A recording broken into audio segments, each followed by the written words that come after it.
मुख में हो राम नाम, राम सेवा हाथ में, और तू अकेला नहीं प्यारे राम तेरे साथ में। विधि का विधान जान, हानि लाभ सही है, और जाहि विधि राखे राम ताहि विधि रही।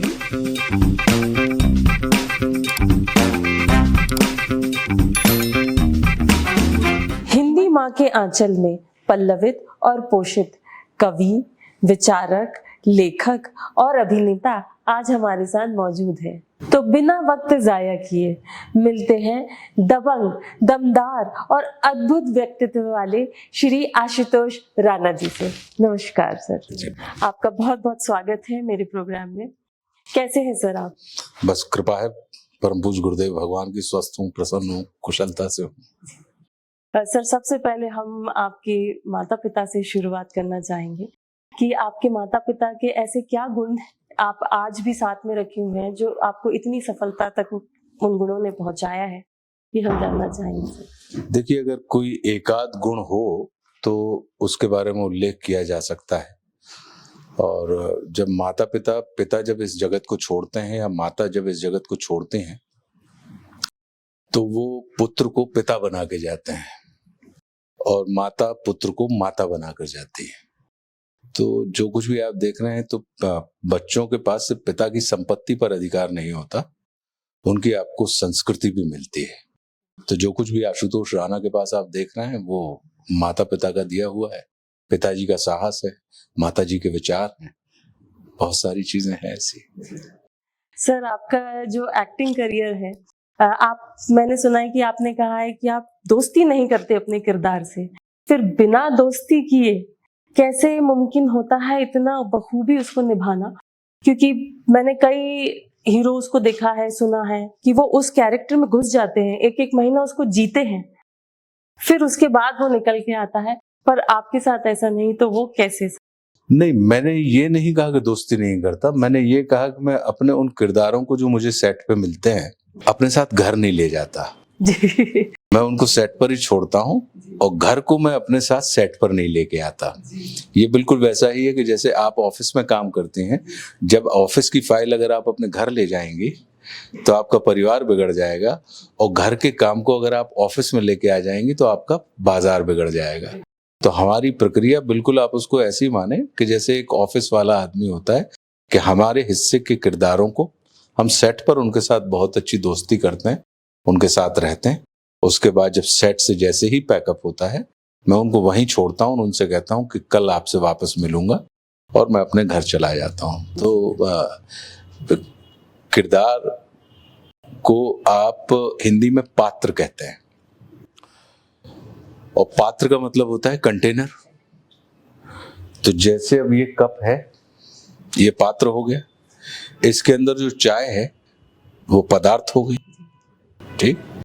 अब ये कप अगर अभी इस तरीके के शेप का है, तो चाय का शेप भी अंदर से वैसा हो गया होगा, बिल्कुल ठीक। अगर ये कोन होता, चौकोर होता, तो चाय का शेप चौकोर या कोनिकल हो जाता। तो जो किरदार होते हैं, पात्र जो होते हैं, वो ठोस होते हैं, और उसको निभाने वाले अभिनेता जो होते हैं वो पदार्थ होते हैं, उनको तरल होना चाहिए। तो मैं उस चीज में विश्वास रखता हूं कि मेरे किरदार को ठोस होना चाहिए, और उसका जो ठोसपन है, सॉलिडिटी है, वो बची रहे, और मेरा तरल होना उसके लिए आवश्यक है। तो मुझे किरदार के, पात्र के अनुरूप अपना आकार लेना है, ना कि पात्र को अपने अनुरूप आकार में ढालना है। हम अभिनेताओं से गलती ये होती है कि अक्सर हम अपने आप को पात्र बना लेते हैं, सॉलिड हो जाते हैं, और अपने चरित्रों को हम पदार्थ बना देते हैं, तरल हो जाते हैं। तो इसलिए वो कहीं ना कहीं ना आपके चित्त को प्रभावित करते हैं, आनंद देते हैं, और ना ही दर्शक के चित्त को प्रभावित करते हैं, आनंद देते हैं। तो हमारा ये मानना है कि आपको तरल रहना चाहिए, सरल रहना चाहिए, तब कहीं जाके आपके हिस्से के किरदार ठोस होते हैं, सॉलिड होते हैं। तो मैं वही उनके साथ मेरा जो रिश्ता है वो बस इतना ही रिश्ता है। वाह, बहुत सुंदर सर। आपको दद्दा के रूप में एक गुरु मिले, सर सबको नहीं मिल पाते, मुझे भी चाहिए एक गुरु। और कैसे ढूंढूं, कहाँ मिलेंगे? और कैसे समझ में आएगा कि ये गुरु हमारे लिए सही है? क्योंकि आपने जैसे उनके कहने पे नेता से अभिनेता आप के पथ पर आप चल दिए, तो आपको वो कॉन्फिडेंस तो था ना कि ये जो गुरु हैं ये मुझे हमेशा सही मार्ग ही दिखाएंगे। तो वो मेरे अंदर भी वो फीलिंग आ पाए उस गुरु के लिए, तो वो कैसे होगा? बहुत अच्छी बात आपने कही। और ये आज की तारीख में हर आम व्यक्ति का या हर श्रद्धावान व्यक्ति का, आस्थावान व्यक्ति का सवाल खड़ा होता है, क्योंकि हम कान फूकने वाले को भी गुरु कह देते हैं और ज्ञान फूकने वाले को भी गुरु कह देते हैं। अब इस अवस्था में हम किसके ऊपर अपने पूरी जिंदगी की सारी डोर सौंपें, ये हमारे सामने खड़ा हो जाता है। तो इसमें हम अपने अनुभव के आधार पर इतना ये जानते हैं कि एक होता है विश्वास जो तर्क से पैदा होता है। जब किसी के तर्कों से प्रभावित होकर आप समर्पित हो जाएं, उसको आप विश्वास कहते हैं। मतलब विद लॉजिक अगर समर्पण पैदा होता है तो वो विश्वास कहलाता है। ठीक। विदाउट लॉजिक जब समर्पण पैदा होता है तो फिर वो विश्वास के तौर पर नहीं जाना जाता, श्रद्धा के नाम से जाना जाता है। लेकिन जब बियॉन्ड लॉजिक आपका समर्पण पैदा हो जाता है तब वो किसके तौर पे जाना जाता है? आस्था के तौर पे जाना जाता है। तो ये विद लॉजिक, बियॉन्ड लॉजिक और विदाउट लॉजिक का पूरा खेल है, और ये आपके हाथ में नहीं होता, क्योंकि गुरु का मिलना घटना होती है, क्रिया नहीं होती। और हम और आप सब क्रिया में लग जाते हैं और उस चीज के लिए उद्यम करने लगते हैं गुरु की प्राप्ति के लिए। गुरु का मिलना एक किस्म का आपकी हैपनिंग है, कोई प्रोसेस नहीं है। तो जब भी कभी ऐसी कोई चेतना आपके हिस्से में आएगी तो आप अपने अतीत से मुक्त हो जाएंगे। अतीत में यानी अपनी गिल्ट से, ग्लानियां होते हैं, और आप अपने भविष्य से मुक्त हो जाएंगे यानी अपनी वरीज से। तो जिस भी व्यक्ति को देख के आप गिल्ट फ्री और वरी फ्री हो जाएं और आप प्रेजेंट में यानी आनंद से भर जाएं, समझ लीजिए कि वहां पे जादू है और वहां पे अपने आप को आप छोड़ सकते हैं। अभी आपके ऊपर है कि आप लॉजिक के साथ अपने आप को छोड़ते हैं, आप विदाउट लॉजिक अपने आप को छोड़ते हैं, या आप बियॉन्ड लॉजिक मान के अपने आप को छोड़ देते हैं। तो ये आपके ऊपर निर्भर करता है। तो मेरा अपना ये मानना है कि गुरु ढूंढिए मत, गुरु आपको ढूंढते हैं। किसी भी शिष्य में इतनी क्षमता नहीं होती कि वो गुरु को पहचान सके। वो गुरु की दृष्टि होती है जो शिष्यों का संधान करते हैं, और संधान करने के बाद वो उनको ढूंढ के परिष्कृत करते हैं। जी सर, हमारे अंदर वो क्वालिटी होना चाहिए कि गुरु हमें अपना शिष्य बनाए। ये सामान्य बात हो गई कि हम और आप जैसे लोग जो होंगे वो किन्हीं सज्जन लोगों को चुनेंगे, और सज्जन लोगों को चुनने के बाद, मतलब सुपात्र को चुनने के बाद ही कोई चीज शेयर करेंगे। लेकिन गुरु जैसी सर्वसमर्थ चेतनाएं जो होती हैं उनके लिए सुपात्र कुपात्र कुछ नहीं होता। वो कुपात्र को भी सुपात्र बना देते हैं अगर उनकी मौज आ जाए। वो कीचड़ में भी, कीचड़ लोहे के संपर्क, सोना कीचड़ में के संपर्क में आने के बाद भी सोना ही रहता है। तो ये गुरुओं के ऊपर या उन सर्वसमर्थशाली चेतनाओं के ऊपर निर्भर नहीं करता। वो उनके ये हम और आप सुपात्र कुपात्र का चयन करते हैं। लेकिन गुरु उनके लिए जिसके ऊपर उनकी मौज आ जाए, अगर वो अयोग्य भी होगा तो उसको योग्य बना देंगे, कुपात्र भी होगा तो उसको सुपात्र बना देंगे। वो उनकी ये बनाने की जो प्रक्रिया, अगर आप मिटने तैयार हैं तो गुरु बनाने तैयार है। शिष्य की प्रकृति होती है कि वो अर्जन करना चाहता है, और गुरु की प्रकृति होती है कि वो सृजन करना चाहता है। और वो बनाने के लिए आपको वो मिटाने की प्रक्रिया पहले करता है। तो जो आपको मिटाने पे तुल जाए, जो चेतना, और आप राजी खुशी बनने के लिए उससे सहमत हो जाएं, समझ लीजिए कि वहां पे कोई जादू है। वो व्यक्ति भी हो सकता है, वो स्थान भी हो सकता है, वो कोई भी हो सकता है, परिचित अपरिचित सुपरिचित कोई भी हो सकता है। सर, आप इतने आध्यात्मिक हैं और इतना आपको ज्ञान है, आपको कोई गुरु बनाना चाहे या कोई आपका शिष्य बनना चाहे, ऐसी इच्छा कोई रखता हो, तो उसके लिए क्या करना पड़ेगा उस शिष्य को? देखिए, मेरा अपना ये मानना है कि मेरी प्रकृति जो है वो शिष्य की प्रकृति है, मेरी गुरु की प्रकृति नहीं है। और मैं खुद जीवन पर्यंत मैं अपने गुरु के अधीन हूं, उनके आश्रित हूं। और मेरा ये मानना है कि हम यंत्र हैं, यांत्रिक कोई और है, यांत्रिक हमारे गुरु हैं। तो यंत्र की अभिलाषाएं नहीं होती, वो तो यांत्रिक की अभिलाषा होती है कि अगर उन्होंने कार बनाई, उसको गैरेज में रखना चाहें तो गैरेज में रखें, उसको सड़क पे दौड़ाना चाहें तो सड़क पे दौड़ाएं, उसको फॉर्मूला रेस में उतारना चाहें तो फॉर्मूला रेस में उतारें।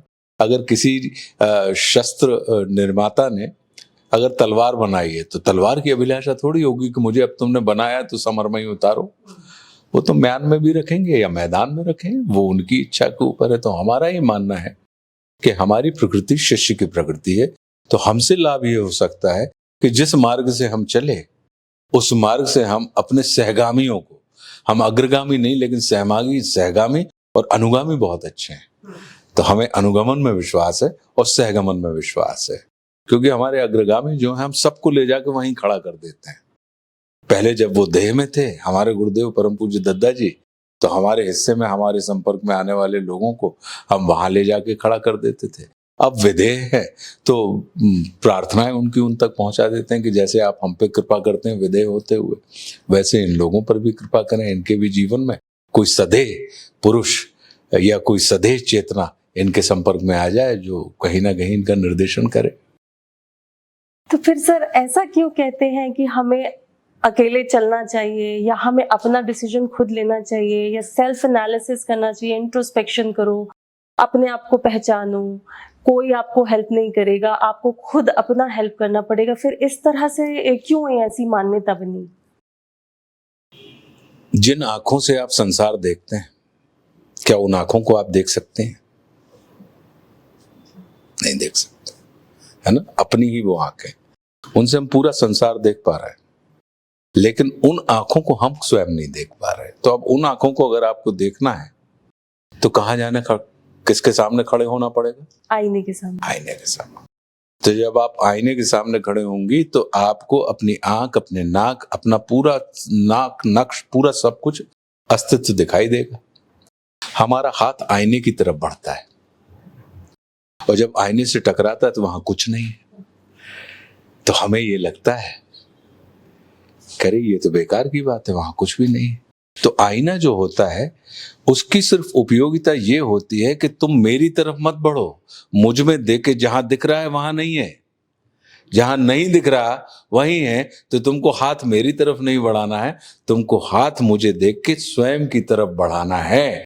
और जैसे ही तुम स्वयं की तरफ बढ़ाओगे तो तुम उन तमाम चीजों को महसूस कर पाओगे। इसलिए जो इंट्रोस्पेक्शन की बात होती है कि लोग कहते हैं कि आपको अपने ही अंदर की यात्रा करनी चाहिए।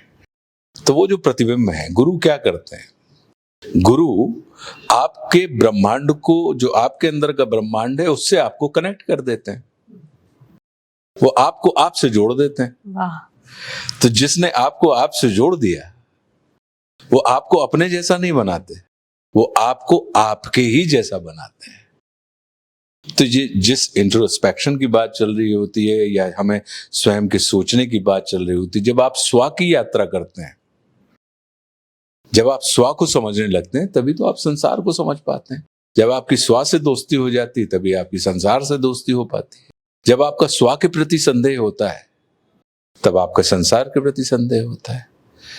तो जो बात पूरी की पूरी कही गई है कि पहले यहाँ की यात्रा करो और यहाँ के बाद फिर वहां की यात्रा करो, तो कुछ लोग यहाँ से वहां की यात्रा करते हैं और कुछ लोग वहां से यहाँ की यात्रा करते हैं। लेकिन पूरा खेल यही है कि जब मन को अगर आप पलटेंगे तो क्या हो जाता है? नमा, है ना। तो जब हमारा मन बाहर से अंदर की तरफ पलटता है तो वो नमः के भाव से भर जाता है, और जब हमारी चेतना अंदर से बाहर की तरफ पलटती है तो वो मन के नाम से जानी जाती है। तो इसलिए पूरा का पूरा जो आपको अपनी अंदर की यात्रा के बारे में लोग, बुजुर्ग, पहुंचे हुए लोग हमको आपको सलाह देते हैं कि खुद के निर्णय, तो आपको आपसे ही कनेक्ट करवाने के लिए सलाह देते हैं। और जब आप अपने आप से जुड़े हुए हैं तो फिर आपके हिस्से में आने वाला जो भी संपर्क है, जगत है, उससे आप जुड़ जाएंगे। उसके प्रति अगर आपकी लॉयल्टी अपने प्रति है तो आपके संपर्क में आने वाले प्रत्येक व्यक्ति के प्रति आप लॉयल ही होंगे। क्यों? क्योंकि आपके पास जो है आप वही जगत को दे सकते हैं। वाह, अद्भुत। सर आप बिल्कुल मेस्मराइज हो गई हूँ मैं। सर आप शिव, राम, कृष्ण इन सब का जिक्र करते हैं अपनी बातों में। तो सर आपने शिव पुराण, रामायण, रामचरितमानस इस तरह की सब किताबें पढ़ी हुई होंगी। जी, पढ़ने का शौक रहा, और चूंकि परम पूज्य दद्दा जी के संपर्क में, हमारे गुरुदेव के संपर्क में हम 16 वर्ष की उम्र से आ गए थे, तो उनको बहुत सुना, उनको बहुत गुना। तो जो है, जो भी तमाम चीजें हैं, तो वो पढ़ के, सुन के, गुन के तमाम चीजों में लगी, और उसी का परिणाम रहा कि राम राज्य लिख गई एक किताब। तो दूसरी किताब मौन मुस्कान की मार लिख गई, जिसमें व्यंग संग्रह है। तो अंतर यात्रा ही है आपकी अपने आप से, क्योंकि हमारी दौड़ तो हमारे गुरु से शुरू होती है, और हमारी दौड़ वहीं से खत्म हो जाती। वही हमारे मार्ग हैं, वही हमारी मंजिल है, और वही हमारे मार्ग हैं। हम सिर्फ मौज करते हैं। जैसे बच्चों को कंधे, जब हम लोग छोटे थे तो हमारे माता पिता हम लोगों को अपने कंधे पे बिठाल के मेले की यात्रा कराते थे। आपके हाथ में चक्रियां होती थी, गुब्बारे होते थे, आइसक्रीम होती थी, गुड्डी के बाल होते थे। मौज आप कर रहे होते थे, श्रम माता पिता कर रहे होते थे। जब मेले से लौटते थे तो बच्चे आनंद से भरे होते थे, लेकिन माता पिता थकान से भरे होते थे। तो हमारी यात्रा हमारे गुरु के साथ ऐसी ही है, करते वो हैं, पाते हम हैं। इसी को आप कृपा कहते हैं, कि करने वाले वो हैं और पाने वाले आप हैं। तो हमारा ज्यादा हम ना बुद्धि इसमें लगाते, वो उनके पास है। उनको जैसा जो हितकर होता है, गुरु जो होता है वो आपके प्रिय करने की गारंटी नहीं लेते कि आपको क्या प्रिय है। गुरु प्रिय की गारंटी नहीं लेते, गुरु हितकर की गारंटी लेते हैं। गुरु आपकी सफलता की गारंटी नहीं लेते, लेकिन आपके सुख की गारंटी लेते हैं। तो कोई व्यक्ति सफल हो आवश्यक नहीं कि वो सुखी भी हो। बिल्कुल सच बात है। लेकिन जो व्यक्ति सुखी है, ये तय है कि वह व्यक्ति सफल है। जो चीज आपको प्रिय हो, जरूरी नहीं कि वह चीज आपके लिए हितकर हो। बिल्कुल। तो गुरु हितकर का सौदा करते हैं, गुरु जो है वो सुख का सौदा करते हैं। तो वैसा वाला हमारा ये मानना है। तो यही सारी चीजें, आप चाहे राम, परमात्मा श्री राम हो, परमात्मा श्री कृष्ण हो, देवादिदेव महादेव हो, अगर आप इनके पूरे जीवन दर्शन के ऊपर दृष्टि डालेंगे तो आप पाएंगे कि इन्होंने अपने संपर्क में आने वाले तमाम लोगों को, आप किसी भी भाव से इनके संपर्क में आए, वो आपको निशंक करते हैं, शंका रहित करते हैं। तो सर आप मेरी एक शंका दूर करें। मैं संदर्भ जरूर रामायण का ले रही हूँ, राम जी का ले रही हूँ, लेकिन मैं चाहती हूँ कि आप मुझे आज के युग में इसका अर्थ समझाएं। राम और सीता, इनके लिए बड़े प्रश्न आपसे पूछे गए होंगे कि राम ने जब सीता जी का परित्याग किया था तब उन्होंने सही किया, गलत किया, मैं उसमें नहीं जा रही हूँ। लव कुश जो थे, वो छोटे छोटे बच्चे थे, वो उन्होंने कई बार जिक्र किया होगा अपनी माता से कि मुझे भी अन्य के भांति अपने पिताश्री के साथ क्रीड़ा करना है। वे कहाँ हैं? अगर लव कुश 3 साल, 5 साल, 7 साल के रहे होंगे तो माता सीता ने उनको क्या जवाब दिया होगा? सबसे पहली बात तो ये है कि हम त्रेता की कहानी को कलयुग की कसौटी से कसना चाहते हैं। हम और आप जो स्वयं इतने सच्चरित्र नहीं हैं, हम एक परम सत्य चरित्र व्यक्तित्व को अपनी कसौटी पे रख के कसना चाहते हैं। मतलब स्वर्ण की शुद्धता को हम लोहे की शुद्धता जांचने वाली कसौटी से कसने का प्रयास करते हैं, और फिर परिणाम ये निकलता है, हम परमात्मा हमको अपने जैसा बनाना चाहता है और हमने परमात्मा को अपने जैसा बनाने का प्रयास करने लगते हैं। मातेश्वरी जगत जननी सीता, त्याग और परित्याग में अंतर होता है। त्याग का मतलब होता है पूरी तरह छोड़ देना, मन कर्म वचन से, और परित्याग का मतलब होता है संसार के लिए, स्व के लिए नहीं, संसार के लिए किसी चीज को पर के लिए त्यागना परित्याग की स्थिति होती है, लेकिन स्वयं के लिए नहीं त्यागा है। तो जिस पूरी की पूरी अयोध्या में जहां पे मातेश्वरी सीता के सद चरित्र के ऊपर रावण ने उनके चरित्र के ऊपर या उनको हाथ लगाने की कुचेष्टा की, तो परमात्मा श्री राम ने 100 योजन पहले समुद्र के ऊपर पुल बना दिया और 1 लाख पूत 1.25 लाख नाती वाले रावण के युद्ध के मैदान में, रावण की लंका में ही जाकर रावण को 1 लाख पूत 1.25 लाख नातियों सहित वहीं भस्मीभूत कर दिया। वो मर्यादा पुरुषोत्तम श्री राम जब अयोध्या में लौटते हैं और अगर उनके राज्य का कोई रजक, कोई धोबी मातेश्वरी जगत जननी के चरित्र के ऊपर प्रश्न चिन्ह लगाता है, तो उन मर्यादा पुरुषोत्तम श्री राम के अंदर मातेश्वरी सीता जो उनकी प्राण थी, जो उनकी गरिमा थी, जो उनकी सभ्यता थी, जो उनका प्रेम थी, और जिन्होंने बहुपत्नी विवाह के दौर में एक पत्नी व्रत का पालन किया था, तो सोचिए जरा आप परमात्मा श्री राम के ऊपर, मातेश्वरी जगत जननी सीता के ऊपर, कि तुमने राम और सीता जो द्वैत के भाव से नहीं अद्वैत के भाव से भरे हैं, और हम और आप उनको द्वैत के भाव से देख रहे हैं। क्यों? क्योंकि हमारी स्वयं की दृष्टि द्वैत की है। तो क्या बीता होगा उनके ऊपर, जरा कल्पना की। तो जब गर्भवती स्त्री के लिए सबसे बड़ी चीज क्या चाहिए होती है कि उसके मान की रक्षा करने का दायित्व उसके पति का होता है, फिर उसके अंदर घर में पल रहे जो प्राण हैं उनकी रक्षा करने का दायित्व, तो बच्चों के लिए, स्त्री के लिए मान, सुरक्षा, बच्चों के लिए शिक्षा, ये सबसे आवश्यक होती है। तो उन्होंने क्या कहा कि सबसे पहले सारी की सारी सीता के चरित्र की तरफ उठने वाले तमाम बाणों को अपने एक फैसले से उन्होंने अपनी तरफ मोड़ लिया और मातेश्वरी सीता को वहां से हटा दिया। इसलिए हम और आप कभी मातेश्वरी जगत जननी सीता के चरित्र के ऊपर चर्चा नहीं करते।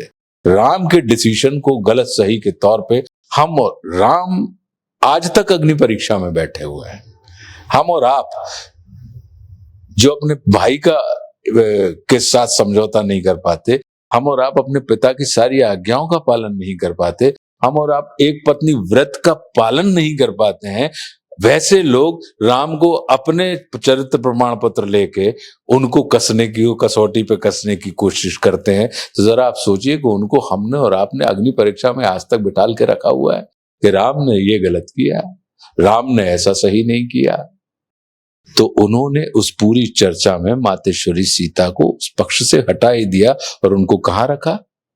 अपने ही टेरिटरी में, वाल्मीकि के आश्रम में, जहां पे मतलब ऋषि के संपर्क में, जो उस समय का एक हिसाब से दून स्कूल है। तो बच्चों को वहां पे उनको पता है और उनकी टेरिटरी में कि पता है कि मेरी पत्नी के मान की भी रक्षा होगी और उसके बाद जब ये बच्चे पैदा होंगे तो उनको उचित समुचित शिक्षा की भी पूर्ति वहां पे हो पाएगी।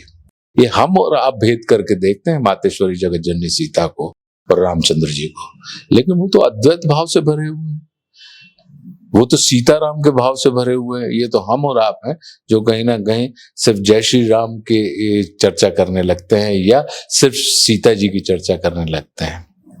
तो तात्पर्य ये है कि उन्होंने सबसे पहले उनको वहां पर सुरक्षित किया, वहां के बच्चे पले बड़े शिक्षित हुए, और उसके बाद जरा आप देखिए तो अपने बच्चों को अगर राज्य पर बिठालना है और उन्होंने जीवन पर्यंत दूसरा विवाह नहीं किया, और जैसी अवस्था में मातेश्वरी सीता वन में रह रही थी उसी अवस्था में अगर उन्होंने अपने राजभवन को वन में रूपांतरित कर दिया कि वो कुश की शैया पर सोते थे, वो कंदमूल फल खाते थे जो सीता जी खा रहे हैं।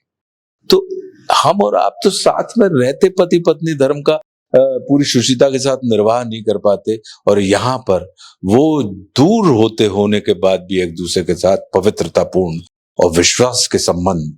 राम और सीता ने कभी एक दूसरे के ऊपर प्रश्न चिन्ह नहीं उठाए या उन्होंने चर्चा नहीं की।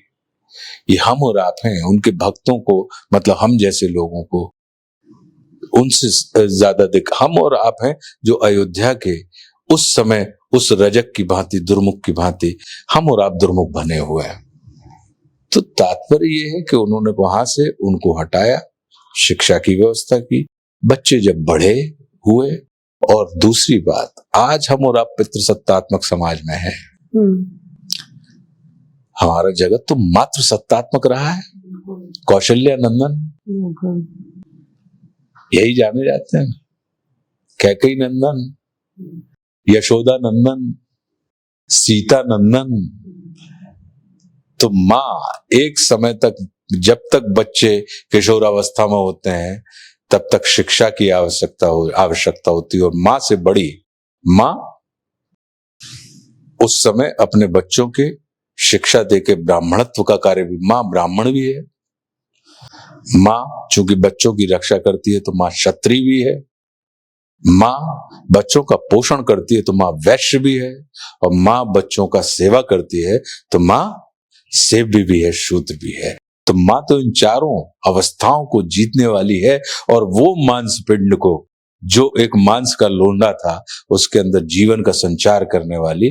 तो इसलिए हमारे यहाँ पे ये कहा गया है कि पुरुष यदि पढ़ता है तो महाविद्यालय है, लेकिन स्त्री यदि पढ़ती है तो वो विश्वविद्यालय है। बहुत खूबसूरत। तो जो माँ की बात है कि कुपित पिता को देख लाड़ला दूर नजर से भग जाता है, माँ मारे तो बचने बच्चा माँ से और लिपट जाता है। पिता यदि जड़ है तो माँ का प्यार डाल जैसा होता है, फूलों का संबंध जड़ों से अधिक डाल से ही होता है, वाली जो बात है। तो वैसा है। तो हमारा ये मानना है कि एक बार पहले उनके चित्त को, चरित्र को, चिंतन को एक बार खुद सिर्फ पढ़कर ही नहीं, धारण कर भी देखें, और फिर धारण करने के बाद अगर आपको उनके ऊपर शंका खड़ी होती है, तब हमको और आपको इस चीज का पूरा अधिकार है कि हम अपने बुजुर्गों से प्रश्न कर सकें। लेकिन पता लगा कि हम 2 कदम चल नहीं सकते हैं। राम हमारे सामने पूजनी तो हैं, मातेश्वरी सीता। ऋषि प्रधान और कृषि प्रधान है हमारा देश। परमात्मा श्री राम का जन्म पुत्रेष्टि यज्ञ के बाद यज्ञ से हुआ। सिंह ऋषि ने उनका यज्ञ किया, तो एक ऋषि के द्वारा दिए गए। मातेश्वरी जगत जननी सीता कहाँ मिली? राजा जनक को वो कृषि भूमि पर मिली। जब वो हल चला रहे थे, कृषि कर रहे थे, तो वो कृषि प्रधान हो गया देश, और ऋषि प्रधान हो गया हमारा देश। तो ऋषि और कृषि का सुखद युग्म है। परमात्मा श्री राम यदि ऋषि का प्रतिनिधित्व करते हैं, तो जगत जननी मातेश्वरी सीता कृषि का प्रतिनिधित्व करते हैं। तो भूमि और भाव का खेल है पूरा का पूरा। तो मुझे लगता है कि एक बार पहले उनके चरित्र के ऊपर हम और आप चल के देखें, उसके बाद जब असुविधा हो और हमको लगे कि नहीं हम ठीक से चल रहे हैं, और जब दिक्कत हो, तब फिर हम उन पर सवाल खड़े कर लें, अपने बुजुर्गों से प्रश्न करने की अपने यहाँ तो स्वतंत्रता है। परमात्मा श्री कृष्ण ने अर्जुन को पूरी स्वतंत्रता दी ना सारे के सारे प्रश्न करने की, और उन्होंने अपनी क्षमता पर सारी शंकाओं का समाधान किया। वो कभी अपने उत्तरों को अपने शिष्य के ऊपर, अपने मित्र के ऊपर लादा नहीं। उन्होंने कहा अर्जुन इसका ये अर्थ है, लेकिन तू वह कर जो तेरा चित्त कहता है। मैं कह रहा हूं, मैंने बताया है, लेकिन तुम करो वो जिससे तुम सहमत हो, जो तुम्हारा विवेक कह रहा हो। तो अपने यहाँ तो प्रश्नों की परंपरा है। कभी भी हमारे यहाँ प्रश्नों को भारतवर्ष में नकारा नहीं गया। तो क्षमतावर होते हैं, लेकिन कुछ प्रश्न सिर्फ कोलाहल करने के लिए किए गए हैं, या प्रश्नों के पीछे सचमुच का कौतूहल है, या प्रश्न के पीछे सचमुच की जिज्ञासा है, या प्रश्न के पीछे सिर्फ आप कोलाहल करके अपनी उपस्थिति दर्ज करना चाहते हैं। तो परमात्मा श्री राम दशरथ क्या है? प्रत्येक व्यक्ति, हमारी 5 इंद्रियां, 5 ज्ञानेंद्रियां, 5 जनेंद्रियां मिलकर 10 होती हैं। तो ये 10 रथों से, 10 इंद्रियों से चलने वाला ये जो रथ है, अगर उपमा उपमेय अलंकार में जाते हैं तो दशरथ, कौशल्या का क्या मतलब होता है? कुशलता। कैकेयी का क्या मतलब होता है? कर्मठता। और सुमित्रा का मतलब क्या होता है? जो मित्र हो। मित्रता मतलब भक्ति। तो कुशलता में क्या चाहिए? युक्ति। कर्मठता के लिए क्या चाहिए? शक्ति। और मित्रता के लिए क्या चाहिए? भक्ति। तो जो जैसे महाराज दशरथ अपने पास उपलब्ध युक्ति, शक्ति और भक्ति के साथ सुंदर युग्म बनाकर चल रहे थे। इसलिए ज्ञान रूपी परमात्मा श्री राम, लक्ष्मण रूपी वैराग्य, भरत रूपी प्रेम और शत्रुघ्न रूपी साहस उनके घर में उत्पन्न हुए।